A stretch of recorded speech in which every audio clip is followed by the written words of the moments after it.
Hi friends, ಎಲ್ರಿಗೂ ನಮಸ್ಕಾರ. Welcome to V studio. ನೆನ್ನೆಯ ಬಿಗ್ ಬಾಸ್ ಎಪಿಸೋಡ್ ಎಲ್ಲರೂ ಸಹ ನೋಡಿದ್ದೀರಾ ಅಂತ ಅನ್ಕೋತೀನಿ. ನಮ್ಮ ರಕ್ಷಿತಾ ಶೆಟ್ಟಿ ಅವ್ರನ್ನ ಕಾವ್ಯ ಶೈವ ಅವರು ಡೈರೆಕ್ಟ್ ಆಗಿ ನಾಮಿನೇಟ್ ಮಾಡಿದ್ದಾರೆ. ಆ್ಯಂಡ್ ಕೊಟ್ಟಂತಹ ರೀಸನ್ಸ್ಗಳು ಎಲ್ಲವೂ ಸಹ ಮತ್ತೆ ಅದೇ ಹಳೆ ಟೇಪ್ ರೆಕಾರ್ಡ್ನೇ ಮತ್ತೆ ಮತ್ತೆ ಪ್ಲೇ ಮಾಡೋ ರೀತಿನೇ ಅದೇ ರೀಸನ್ಸ್ಗಳನ್ನ ಕೊಟ್ಕೊಂಡು ಹೋಗ್ತಿದ್ದಾರೆ.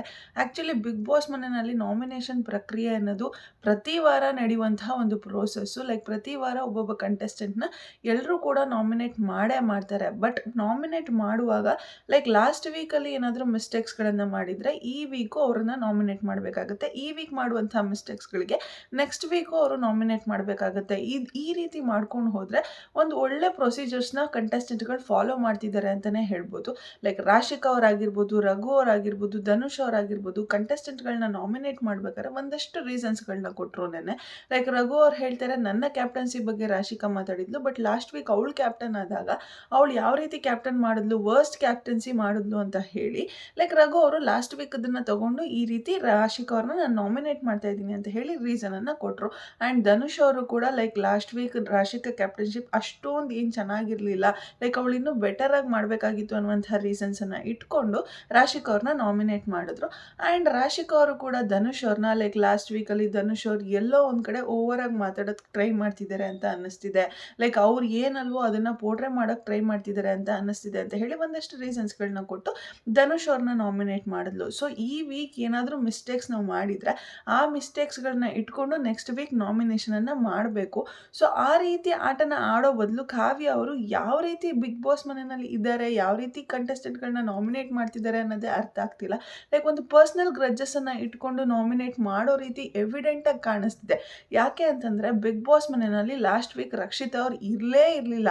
ಆದರೂ ಕೂಡ ರಕ್ಷಿತಾ ಅವ್ರನ್ನ ಡೈರೆಕ್ಟ್ ನಾಮಿನೇಟ್ ಮಾಡಿದ್ದಾರೆ ಅಂತಂದರೆ ಇನ್ಯಾವ ಮಟ್ಟಕ್ಕೆ ರಕ್ಷಿತಾ ಕಂಡ್ರೆ ಗ್ರಜ್ಜಸ್ ಇರ್ಬೋದು, ಹೊಟ್ಟೆ ಹುರಿ ಇರ್ಬೋದು, ಆ ಹುಡುಗಿ ಮೇಲೆ ಎಷ್ಟು ದ್ವೇಷ ಇರ್ಬೋದು ಅನ್ನೋದನ್ನು ನೀವೇ ಅರ್ಥ ಮಾಡ್ಕೊಳ್ಳಿ. ರಕ್ಷಿತಾ ಶೆಟ್ಟಿ ಏನು ತಪ್ಪೇ ಮಾಡೋದಿಲ್ಲ ಅಂತ ನಾನು ಹೇಳೋದಿಲ್ಲ. ರಕ್ಷಿತಾ ಶೆಟ್ಟಿ ಕೂಡ ತಪ್ಪು ಮಾಡ್ತಾಳೆ. ಬಟ್ ಆ ತಪ್ಪನ್ನು ಇವ್ರು ನೋಡದೇ ಇದ್ದಾಗಲೂ ಕೂಡ ಇವ್ರು ರಕ್ಷಿತಾ ಶೆಟ್ಟಿ ಅವ್ರದ್ದೇ ತಪ್ಪು ಅಂತ ಹೇಳಿ ರಕ್ಷಿತಾ ಶೆಟ್ಟಿನೇ ಮನೆಯಿಂದ ಹೊರಗಡೆ ಹೋಗಬೇಕು ಅಂತ ಹೇಳಿ ರಕ್ಷಿತಾ ಶೆಟ್ಟಿ ನಾಮಿನೇಟ್ ಮಾಡೋದು ಎಷ್ಟರ ಮಟ್ಟಕ್ಕೆ ಸರಿ ಅನ್ನೋದು ನನಗಂತೂ ಅರ್ಥ ಆಗ್ತಿಲ್ಲ. ಸೀಕ್ರೆಟ್ ರೂಮಲ್ಲಿ ರಕ್ಷಿತಾ ಶೆಟ್ಟಿ ಯಾವ ರೀತಿ ಇದ್ಲು, ಯಾವ ರೀತಿ ಆಟ ಆಡಿದಾಳೆ, ಆ್ಯಂಡ್ ಧ್ರುವಂತ್ ಅನ್ನುವಂತಹ ವ್ಯಕ್ತಿ ಜೊತೆ ಯಾವ ರೀತಿ ಅವಳ ಒಂದು ಆ್ಯಂಗರ್ನೆಸ್ನೆಲ್ಲ ಕಂಟ್ರೋಲ್ ಮಾಡ್ಕೊಂಡಿದ್ಲು ಅನ್ನೋದನ್ನ ನಾವು ನೋಡಿದ್ದೀವಿ. ಎಷ್ಟೆಲ್ಲ ಫ್ರಸ್ಟ್ರೇಷನ್ಸ್ನ ಅನುಭವಿಸ್ತಿದ್ಲು ಅನ್ನೋದನ್ನು ನಾವು ನೋಡಿದ್ದೀವಿ. ಬಟ್ ಕಾವ್ಯ ಅವ್ರು ಅದು ಯಾವುದನ್ನು ಸಹ ನೋಡಿಲ್ಲ. ಲಾಸ್ಟ್ ವೀಕ್ ಅವಳು ಮನೆಯಲ್ಲೇ ಇಲ್ಲ ಅಂದರೂ ಕೂಡ ರಕ್ಷಿತಾ ಅವ್ರನ್ನ ಡೈರೆಕ್ಟ್ ನಾಮಿನೇಟ್ ಮಾಡ್ತೀನಿ ಅಂತ ಹೇಳಿ ಡೈರೆಕ್ಟ್ ನಾಮಿನೇಷನನ್ನು ಮಾಡಿದ್ದಾರೆ. ಕಾವ್ಯ ಅವರ ಪರ್ಸ್ನಲ್ ಗ್ರಜಸನ್ನು ಇಟ್ಕೊಂಡು ರಕ್ಷಿತಾನ ಟಾರ್ಗೆಟ್ ಮಾಡ್ತಿದ್ದೀರಾ ಅನ್ನೋದು ತುಂಬಾ ಎವಿಡೆಂಟಾಗಿ ಗೊತ್ತಾಗ್ತಿದೆ. ಬಟ್ ನೀವು ಎಷ್ಟೇ ಟಾರ್ಗೆಟ್ ಮಾಡಿದ್ರೂ ಸಹ ನಾವು ರಕ್ಷಿತಾ ಅವ್ರಿಗೆ ಸಪೋರ್ಟ್ ಮಾಡೋದನ್ನು ಬಿಡೋದಿಲ್ಲ.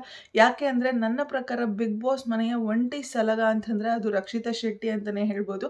ಯಾಕೆ ಅಂತಂದರೆ ರಕ್ಷಿತಾ ಶೆಟ್ಟಿ ಅವರು ಕಂಟೆಸ್ಟೆಂಟ್ಗಳಿಗೆ ಎಷ್ಟೆಲ್ಲ ಹೆಲ್ಪ್ ಮಾಡ್ತಿದ್ರು, ಎಷ್ಟೆಲ್ಲ ಇಷ್ಟಪಡ್ತಿದ್ರು ಅನ್ನೋದನ್ನು ನಾವು ಸೀಕ್ರೆಟ್ ರೂಮಲ್ಲಿ ನೋಡಿದ್ದೀವಿ. ಗಿಲ್ಲಿ ಅವ್ರ ಪರ ಎಷ್ಟು ಚೆನ್ನಾಗಿ ಎಷ್ಟು ಸ್ಟ್ರಾಂಗ್ ಆಗಿ ನಿಂತ್ಕೊಂಡ್ರು, ಮಾಳು ಅವ್ರ ಪರ ಎಷ್ಟು ಸ್ಟ್ರಾಂಗ್ ಆಗಿ ನಿಂತ್ಕೊಂಡ್ರು, ರಘು ಅವ್ರ ಪರ ಎಷ್ಟು ಸ್ಟ್ರಾಂಗ್ ಆಗಿ ನಿಂತ್ಕೊಂಡ್ರು ಅನ್ನೋದನ್ನು ನಾವು ನೋಡಿದ್ದೀವಿ, ಕಣ್ಣಾರೆ ನಾವು ನೋಡಿದ್ದೀವಿ. ಅಲ್ಲೇನೋ ಟಾಸ್ಕ್ಗಳ ವಿಚಾರವಾಗಿ ಒಂದಷ್ಟು ಎಡವಟ್ಟಾಗಿ ಇವರು ಸೀಕ್ರೆಟ್ ರೂಮಲ್ಲಿ ಮಾಡಿದಂತಹ ಡಿಸಿಷನ್ಸು ಒಂದಷ್ಟು ರಾಂಗ್ ಆಗಿರ್ಬೋದು. ಬಟ್ ಅವಳು ಜೆನ್ಯೂನ್ ಆಗಿ ಒಂದಷ್ಟು ಕಂಟೆಸ್ಟೆಂಟ್ಗಳ ಪರ ನಿಂತ್ಕೊಳ್ತಿದ್ಲು. ಅವ್ರಿಗೆ ಗೊತ್ತು ಇವರೆಲ್ಲ ಡಿಸರ್ವಿಂಗ್ ಕಂಟೆಸ್ಟೆಂಟು ಬಿಗ್ ಬಾಸ್ ಮನೆಯಲ್ಲಿ ಇರೋದಕ್ಕೆ. ಒಳ್ಳೆ ಮನಸ್ಥಿತಿ ಇಟ್ಕೊಂಡು ಆಟ ಆಡ್ತಿರುವಂತಹ ಕಂಟೆಸ್ಟೆಂಟ್ಗಳು, ಪ್ಯೂರ್ ಹಾರ್ಟ್ಲಿ ಕಂಟೆಸ್ಟೆಂಟ್ಗಳಾಗಿ ಬಿಗ್ ಬಾಸ್ ಮನೆಯಲ್ಲಿ ಆಟ ಆಡ್ತಿದ್ದಾರೆ ಅನ್ನೋದು ಅವಳಿಗೆ ತುಂಬ ಚೆನ್ನಾಗಿ ಗೊತ್ತಿತ್ತು. ಸೊ ಅದಕ್ಕೋಸ್ಕರನೇ ಅವಳು ರಘು ಅವ್ರಿಗೆ ಸಪೋರ್ಟ್ ಮಾಡೋದಕ್ಕೆ ನಿಂತ್ಕೊಂಡ್ಲು, ಮಾಳು ಅವ್ರಿಗೆ ಸಪೋರ್ಟ್ ಮಾಡೋದಕ್ಕೆ ನಿಂತ್ಕೊಂಡ್ಲು, ಗಿಲ್ಲಿಗೂ ಕೂಡ ಸಪೋರ್ಟ್ ಮಾಡೋದಕ್ಕೆ ನಿಂತ್ಕೊಂಡ್ಲು. ಬಟ್ ಟಾಸ್ಕ್ಗಳ ವಿಚಾರವಾಗಿ ಒಂದಷ್ಟು ಗೊಂದಲಗಳಾಗಿ ಇವರೆಲ್ಲ ಕೂಡ ನಾಮಿನೇಟ್ ಆಗೋ ರೀತಿ ಆಯಿತು ಅಷ್ಟೇ. ಬಟ್ ನಾಮಿನೇಟ್ ಅಲ್ಲ, ಟಾಸ್ಕ್ಗಳಲ್ಲಿ ಒಂದಷ್ಟು ಗೊಂದಲಗಳಾಗಿ ಒಂದಷ್ಟು ಟಾಸ್ಕ್ಗಳಲ್ಲಿ ಸೋಲೋ ರೀತಿ ಆಯಿತು ಅಷ್ಟೇ. ಬಟ್ ಅದನ್ನು ಬಿಟ್ಟರೆ ಅವಳು ಯಾರಿಗಾದ್ರೂ ಇಷ್ಟಪಟ್ಟಿದ್ದಾಳೆ ಅಂತಂದಾಗ ಅವಳು ಮನಸ್ಪೂರ್ವಕವಾಗಿ ಅವಳ ಜೊತೆ ಸೇರೋಕ್ಕೆ ಇಷ್ಟಪಡ್ತಾಳೆ, ಅವ್ರ ಜೊತೆ ಇರೋದಕ್ಕೆ ಇಷ್ಟಪಡ್ತಾಳೆ. ಬಟ್ ನೀವು ರಕ್ಷಿತಾ ಶೆಟ್ಟಿ ಜೊತೆ ನಾನು ಎಷ್ಟೆಲ್ಲ ಚೆನ್ನಾಗಿ ಕುಣಿದಾಡಿದ್ರಿ, ಎಷ್ಟೆಲ್ಲ ಇದು ಮಾಡಿದ್ರಿ, ಒಂದು ಟಾಸ್ಕ್ ಅಂತ ಬಂದಾಗ ರಕ್ಷಿತಾ ಜೊತೆ ಮನಸ್ಸು ಬಿಚ್ಚಿ ಮಾತಾಡಿಕೊಂಡು ನಕ್ಕೊಂಡು ಡ್ಯಾನ್ಸ್ ಮಾಡ್ಕೊಂಡಿದ್ವಿ.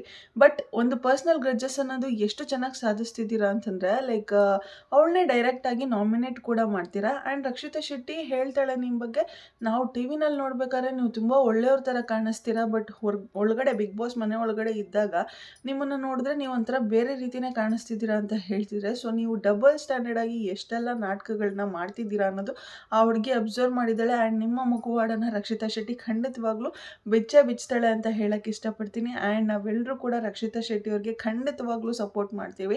ಆ್ಯಂಡ್ ರಕ್ಷಿತಾ ಶೆಟ್ಟಿ ಯಾವ ರೀತಿ ಆಟ ಆಡಬೇಕು ಅಂತಂದರೆ, ಇರೋ ಬರೋ ಕಂಟೆಸ್ಟೆಂಟ್ಗಳಿಗೆಲ್ಲ ಹೋಗಿ ಸ್ಟ್ಯಾಂಡ್ ತೊಗೊಳೋದನ್ನ ಬಿಡಬೇಕು. ರಘು ಅವ್ರ ಪರ ಮಾತಾಡೋದಾಗಿರ್ಬೋದು, ಮಾಡು ಅವ್ರ ಪರ ಮಾತಾಡೋದಾಗಿರ್ಬೋದು, ಇದೆಲ್ಲವನ್ನು ಸಹ ಬಿಟ್ಟು ರಕ್ಷಿತಾ ಶೆಟ್ಟಿ ಅವಳ ಆಟನ ಆಡಬೇಕು. ಲೈಕ್ ಅವಳನ್ನ ಯಾರೂ ಕೂಡ ಸಪೋರ್ಟ್ ಮಾಡ್ಕೊಂಡು ಬರ್ತಿಲ್ಲ. ನಾವು ವೀಕೆಂಡ್ ಎಪಿಸೋಡಲ್ಲಿ ನೋಡ್ಬಿಟ್ಟಿದ್ದೀವಿ.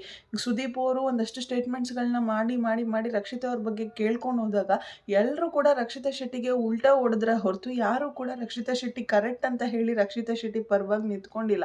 ಸೊ ಕಪ್ ಅಂತ ಬಂದಾಗಲೂ ಅಷ್ಟೇ ರಕ್ಷಿತಾ ಶೆಟ್ಟಿ ಇದ್ದಾಳೆ ಅಂತಲೂ ಸಹ ನೋಡೋದಿಲ್ಲ. ರಕ್ಷಿತಾ ಶೆಟ್ಟಿ ಒಂದು ಕೈ ಆಗಿದ್ರೆ ಇನ್ನೊಂದು ಕೈ ಮಾಡೋರ್ದಾಗಿದ್ರೆ ಮಾಡೋರು ಯಾವತ್ತಿದ್ರು ನಾನು ವಿನ್ ಆಗಬೇಕು ಅಂತ ಹೇಳ್ತಾರೆ ಹೊರತು ನಾನು ರಕ್ಷಿತಾ ಶೆಟ್ಟಿಗೆ ದುಡ್ಡು ಕೊಡ್ತೀನಿ, ನಾನು ಕಪ್ ಎತ್ಕೊಂಡು ಹೋಗ್ತೀನಿ ಅಂತ ಹೇಳೋದಿಲ್ಲ, ಅಥವಾ ರಕ್ಷಿತಾ ಶೆಟ್ಟಿಗೆ ಕಪ್ ಕೊಡ್ತೀನಿ, ನಾನು ದುಡ್ಡು ಎತ್ಕೊಂಡು ಹೋಗ್ತೀನಿ ಅಂತ ಯಾರು ಕೂಡ ಹೇಳೋದಿಲ್ಲ. ಅವರ ಒಂದು ಆಟ ಅಂತ ಬಂದಾಗ ಅವರವರನ್ನೇ ಸಪೋರ್ಟ್ ಮಾಡಿಕೊಡ್ತಾರೆ ಹೊರತು ಲೈಕ್ ಬೇರೆಯವ್ರಿಗೆ ಯಾರು ಕೂಡ ಸಪೋರ್ಟ್ ಮಾಡೋದಕ್ಕೆ ಹೋಗೋದಿಲ್ಲ. ಬಟ್ ಅಂತಹ ಒಳ್ಳೆ ಮನಸ್ಥಿತಿ ಇರುವಂತಹ ವ್ಯಕ್ತಿ ಅಂತಂದರೆ ಅದು ರಕ್ಷಿತಾ ಶೆಟ್ಟಿ. ಬೇಕಾದರೆ ಅವಳು ನಾನು ಗೆಲ್ಲಿಲ್ಲ ಅಂದರೆ ಪರವಾಗಿಲ್ಲ, ಮಾಡು ಅಣ್ಣ ಗೆಲ್ಲಿ ಅಂತ ಹೇಳ್ಬಿಡ್ತಾಳೆ. ಸೊ ಅಂತಹ ಒಳ್ಳೆ ಮನಸ್ಥಿತಿ ಇರುವಂತಹ ರಕ್ಷಿತಾ ಶೆಟ್ಟಿ ಡೈರೆಕ್ಟ್ ನಾಮಿನೇಟ್ ಮಾಡೋದಕ್ಕೆ ನಿಮಗೆ ರೀಸನ್ಸೇ ಇರಲಿಲ್ಲ ಹೇಳಬೇಕು ಅಂತಂದರೆ. ಇಷ್ಟು ದಿವಸ ಒಂದು ರೀಸನ್ಸನ್ನು ಕೊಟ್ಕೊಂಡು ನಾಮಿನೇಷನ್ಸನ್ನು ಮಾಡ್ಕೊಂಡು ಬರ್ತಾನೆ ಇದ್ದೀರಾ. ಲೈಕ್ ಆ ವೀಕ್ಗೆ ನಾಮಿನೇಷನ್ಸ್ ಅಂತ ಬಂದಾಗ ಅವಳ ಹೆಸರನ್ನ ತೊಗೊಂಡು ನಾಮಿನೇಟ್ ಮಾಡ್ಕೊಂಡು ಬರ್ತಾನೆ ಇದ್ದೀರಾ. ಲಾಸ್ಟ್ ವೀಕಲ್ಲಿ ಅವಳು ಮನೆಯಲ್ಲೇ ಇರಲಿಲ್ವಲ್ಲ ಗುರು, ಅವಳು ಏನು ಆಟ ಆಡಿದಾಳೆ ಅನ್ನೋದು ನೀನು ನೋಡೇ ಇಲ್ವಲ್ಲ ಗುರು, ಯಾವ ಬೇಸಿಸ್ ಮೇಲೆ ಅವಳನ್ನ ನಾಮಿನೇಟ್ ಮಾಡಿದೆ ಅನ್ನೋದೇ ನಂಗೆ ಅರ್ಥ ಆಗ್ತಿಲ್ಲ. ಆ್ಯಂಡ್ ನೀವೇ ಹೇಳಿರ್ತೀರ, ಕಾವ್ಯ ಅವರೇ ಒಂದು ವೀಕೆಂಡ್ ಎಪಿಸೋಡಲ್ಲಿ ಹೇಳಿರ್ತಾರೆ, ರಜತ್ ಅವ್ರಿಗೆ ಲೈಕ್ ಮೆಣಸಿನ್ಕಾಯಿ ಹಾರನ ಕೊಡುವಲ್ಲಿ ಹೈಯೆಸ್ಟ್ ರಜತ್ ಅವ್ರಿಗೆ ಬಂದಿರುತ್ತೆ. ಮೆಣಸಿನ್ಕಾಯಿ ಹಾರ ಕೊಟ್ಟಾಗ ವಿಲನ್ ಟಾಸ್ಕಲ್ಲಿ ಮೆಣಸಿನ್ಕಾಯಿ ಹಾರ ಹೈಯೆಸ್ಟ್ ರಜತ್ ಅವ್ರಿಗೆ ಬಂದಿರುತ್ತೆ. ಚೈತ್ರ ಕುಂದಾಪುರ ಅವರು ಒಂದು ಸ್ಟೇಟ್ಮೆಂಟನ್ನು ಮಾಡಿರ್ತಾರೆ, ನೀವು ಇಷ್ಟು ದಿವಸ ಆಡ್ಕೊಂಬಂದಂತಹ ಆಟನ ನಾವು ಜಸ್ಟ್ 15 ದಿವಸದಲ್ಲಿ ಹೊಡೆದಾಕಿದ್ದೀವಿ ಅಂತಂದರೆ ಯೋಚನೆ ಮಾಡಿ. ಇಷ್ಟು ದಿವಸ ಎಲ್ಲ ಗಿಲ್ಲಿ ಅಂತ ಗಿಲ್ಲಿನ ಇಟ್ಕೊಂಡಿದ್ರೆ ಇವಾಗ ನಮ್ಮನ್ನು ಇಟ್ಕೊಳೋದಕ್ಕೆ ಶುರು ಮಾಡ್ತಿದ್ದೀರಾ ಅಷ್ಟೇ, ರಜತ್ ಅವ್ರನ್ನ ಇಟ್ಕೊಂಡಿದ್ದೀರಾ ಅಂತ ಹೇಳಿ ಒಂದು ಸ್ಟೇಟ್ಮೆಂಟನ್ನು ಮಾಡಿರ್ತಾರೆ. ಸೊ ಈ ಸ್ಟೇಟ್ಮೆಂಟ್ ಬಗ್ಗೆ ಎಕ್ಸ್ಪ್ಲನೇಷನನ್ನು ಕಿಚ್ಚ ಸುದೀಪ್ ಅವ್ರ ವೀಕೆಂಡ್ ಎಪಿಸೋಡಲ್ಲಿ ಕೇಳ್ತಾರೆ. ಕೇಳಿದಾಗ ಕಾವ್ಯ ಅವ್ರಿಗೂ ಕೂಡ ಈ ಒಂದು ಸ್ಟೇಟ್ಮೆಂಟ್ ಬಗ್ಗೆ ಮಾತಾಡೋದಕ್ಕೆ ಅವಕಾಶನ ಕೊಟ್ಟಾಗ ಕಾವ್ಯ ಅವ್ರು ಹೇಳ್ತಾರೆ, ಸರ್ ನಾವು ಯಾವುದೇ ಒಂದು ಆ್ಯಕ್ಟಿವಿಟಿನ ಮಾಡ್ಕೊಂಡು ಬಂದರೂ ಸಹ ಲೈಕ್ ಆ ವಾರಕ್ಕೆ ಏನಾದರೂ ಒಂದೊಂದು ಕೊಟ್ಕೊಂಡು ಬರ್ತಾ ಇದ್ದೀವಿ. ಸೊ ರಜತ್ ಅವ್ರಿಗೆ ಈ ವಾರ ಲೈಕ್ ರಜತ್ ಅವ್ರು ಲಾಸ್ಟ್ ವೀಕ್ ಆಗಿರ್ಬೋದು, ಈ ವೀಕ್ ಆಗಿರ್ಬೋದು, ಯಾವ ರೀತಿ ಆಟ ಆಡಿದ್ರೋ ಆ ಒಂದು ಬೇಸಿಸ್ ಮೇಲೆ ನಾವು ಕೊಟ್ಟಿದ್ದೀವಿ ಅಷ್ಟೇ ಅಂತ ಹೇಳಿ ನಮ್ಮ ಕಾವ್ಯ ಅವರೇ ಈ ರೀತಿ ಸ್ಟೇಟ್ಮೆಂಟನ್ನು ಕೊಡ್ತಾರೆ. ಈ ರೀತಿ ಸ್ಟೇಟ್ಮೆಂಟ್ ಕೊಟ್ಟಾಗ ಏನಾಗುತ್ತೆ ಅಂತಂದರೆ ಲೈಕ್ ಆ ವೀಕಲ್ಲಿ ಯಾರು ಚೆನ್ನಾಗಿ ಆಟ ಆಡಿಲ್ಲೋ ಅವ್ರಿಗೆ ನಾವು ನಾಮಿನೇಟ್ ಮಾಡ್ತೀವಿ, ಈ ವೀಕಲ್ಲಿ ಯಾರು ಕೆಟ್ಟ ರೀತಿಯಾಗಿ ಮನೆಯಲ್ಲಿ ನಡ್ಕೊಂಡಿದ್ದೀರೋ ಅವ್ರಿಗೆ ನಾವು ವಿಲನ್ ಅನ್ನೋದನ್ನು ಕೊಡ್ತೀವಿ, ನೆಕ್ಸ್ಟ್ ವೀಕ್ ಯಾರಾದರೂ ಬೇರೆಯವ್ರು ಇವ್ರಿಗಿಂತ ಹೆಚ್ಚಾಗಿ ನಡ್ಕೋತಿದ್ದಾರೆ ಅಂತಂದಾಗ ಅವ್ರಿಗೆ ವಿಲನ್ ಅನ್ನೋದನ್ನ ಕೊಡ್ತೀವಿ ಅನ್ನೋ ರೀತಿನೇ ಕಾವ್ಯ ಅವರು ಸ್ಟೇಟ್ಮೆಂಟನ್ನು ಪಾಸ್ ಮಾಡಿದ್ದು. ಬಟ್ ಇವಾಗ ರಕ್ಷಿತಾ ಶೆಟ್ಟಿ ಲಾಸ್ಟ್ ವೀಕ್ ಏನು ಆಡಿದಾಳೆ ಅನ್ನೋದು ನಿನಗೆ ಗೊತ್ತೇ ಇಲ್ವಲ್ಲಮ್ಮ, ಹೆಂಗಮ್ಮ ನಾಮಿನೇಟ್ ಮಾಡಿದೆ ನಂಗೆ ಖಂಡಿತವಾಗ್ಲೂ ಅರ್ಥ ಆಗ್ತಿಲ್ಲ. ಒಂದು ವಿಚಾರದಲ್ಲಿ ಆ ರೀತಿ ಸ್ಟೇಟ್ಮೆಂಟ್ ಕೊಡ್ತೀರಾ, ಇನ್ನೊಂದು ವಿಚಾರದಲ್ಲಿ ಈ ರೀತಿ ಸ್ಟೇಟ್ಮೆಂಟ್ಸ್ಗಳನ್ನ ಕೊಡ್ತೀರಾ. ಆ್ಯಂಡ್ ನೀವು ಮಾತಾಡ್ತಿರುವಂತಹ ಸ್ಟೇಟ್ಮೆಂಟ್ಸ್ಗೆ ನೀವು ಬದ್ಧವಾಗಿ ನಿಂತ್ಕೋತಿಲ್ಲ ಅನ್ನೋದೇ ಒಂದು ದೊಡ್ಡ ಪ್ರಾಬ್ಲಮ್ಮು ಬಿಗ್ ಬಾಸ್ ಮನೆಯಲ್ಲಿ ಅಂತ ಹೇಳ್ಬೋದು. ಆ್ಯಂಡ್ ರಕ್ಷಿತಾ ಶೆಟ್ಟಿ ಆ ರೀತಿ ಅಲ್ಲ, ಅವಳು ಏನು ಸ್ಟೇಟ್ಮೆಂಟ್ಸ್ ಮಾಡಿರ್ತಾಳೋ ಆ ಒಂದು ಸ್ಟೇಟ್ಮೆಂಟ್ಸ್ಗಳಿಗೆ ಬದ್ಧವಾಗಿ ನಿಂತ್ಕೋತಾಳೆ. ಆ್ಯಂಡ್ ಈ ವೀಕಿಂದ ನೆಕ್ಸ್ಟ್ ವೀಕ್ ಅವ್ಳಿಗೆ ಒಪಿನಿಯನ್ ಏನಾದರೂ ಚೇಂಜ್ ಆಯಿತು ಅಂತಂದರೆ ಆ ಒಪಿನಿಯನ್ ಯಾಕೆ ಚೇಂಜ್ ಆಯಿತು, ಚೇಂಜ್ ಆಗೋದಕ್ಕೆ ಏನು ಕಾರಣ ಅನ್ನೋದ್ರ ಬಗ್ಗೆನೂ ಕೂಡ ಅವಳು ಕ್ಲಿಯರ್ ಕಟ್ಟಾಗಿ ಜಸ್ಟಿಫಿಕೇಷನ್ಸನ್ನು ಎಲ್ಲರ ಹತ್ರನೂ ಸಹ ಕೊಡ್ತಾಳೆ. ಬಟ್ ಅದನ್ನು ಅರ್ಥ ಮಾಡ್ಕೊಳ್ಳುವಂತಹ ಕೆಪಾಸಿಟಿ ನಿಮ್ಮಗಳಿಗಿಲ್ಲ ಅಷ್ಟೇ. ಲೈಕ್ ಆ ವೀಕ್ ಆ ರೀತಿ ಇದ್ಲು, ಈ ವೀಕ್ ಈ ರೀತಿ ಇದ್ಲು ಅಂತ ಹೇಳಿ ಅವಳನ್ನ ಚೇಂಜ್ ಆಗ್ತಾನೆ ಇರ್ತಾಳೆ. ಅವಳು ಡಬಲ್ ಸ್ಟ್ಯಾಂಡರ್ಡ್ಸು, ಅವಳಿಗೆ ಕರೆಕ್ಟಾಗಿ ಡಿಸಿಷನ್ಸ್ ಮಾಡೋದಕ್ಕೆ ಬರೋದಿಲ್ಲ ಅನ್ನುವಂತಹ ಟ್ಯಾಗ್ ಲೈನ್ಸನ್ನು ಕೊಟ್ಬಿಟ್ಟಿದ್ದೀರಾ. ಬಟ್ ಬಿಗ್ ಬಾಸ್ ಮನೆಯಲ್ಲಿ ಅವಳು ಆಡ್ತಿರೋ ರೀತಿ ಯಾರೂ ಸಹ ಆಟನ ಆಡ್ತಿಲ್ಲ. ಅವಳು ಬಿಗ್ ಬಾಸ್ನ ಅರ್ಥ ಮಾಡ್ಕೊಂಡಷ್ಟು ಯಾರೂ ಸಹ ಅರ್ಥ ಮಾಡ್ಕೊಂಡಿಲ್ಲ ಅನ್ನೋದು ನನ್ನ ಅಭಿಪ್ರಾಯ. ಸೊ ಈ ಒಂದು ವಿಚಾರದ ಬಗ್ಗೆ ನಿಮ್ಮ ಅಭಿಪ್ರಾಯ ಏನು ಅನ್ನೋದನ್ನು ಕಮೆಂಟ್ ಸೆಕ್ಷನಲ್ಲಿ ತಿಳಿಸಿ. ಹಾಗೆ ನಮ್ಮ ರಕ್ಷಿತಾ ಅವರು ಡೈರೆಕ್ಟ್ ನಾಮಿನೇಟ್ ಆಗಿದ್ದಾರೆ. ಆ್ಯಂಡ್ ಇನ್ನು ಮುಂದೆ ಎಲಿಮಿನೇಷನ್ಸ್ ಅನ್ನೋದೆಲ್ಲ ಖಂಡಿತವಾಗ್ಲೂ ಲೈಕ್ ನೋ ವೀಕ್ ಎಲಿಮಿನೇಷನ್ಸ್ ಆಗೋದು ಇದೆಲ್ಲವೂ ಸಹ ಖಂಡಿತವಾಗ್ಲೂ ಇರೋದಿಲ್ಲ. ಇನ್ನು ಮಿಡ್ ವೀಕ್ ಎಲಿಮಿನೇಷನ್ಸ್ ಆಗೋ ಚಾನ್ಸಸ್ ಇರುತ್ತೆ.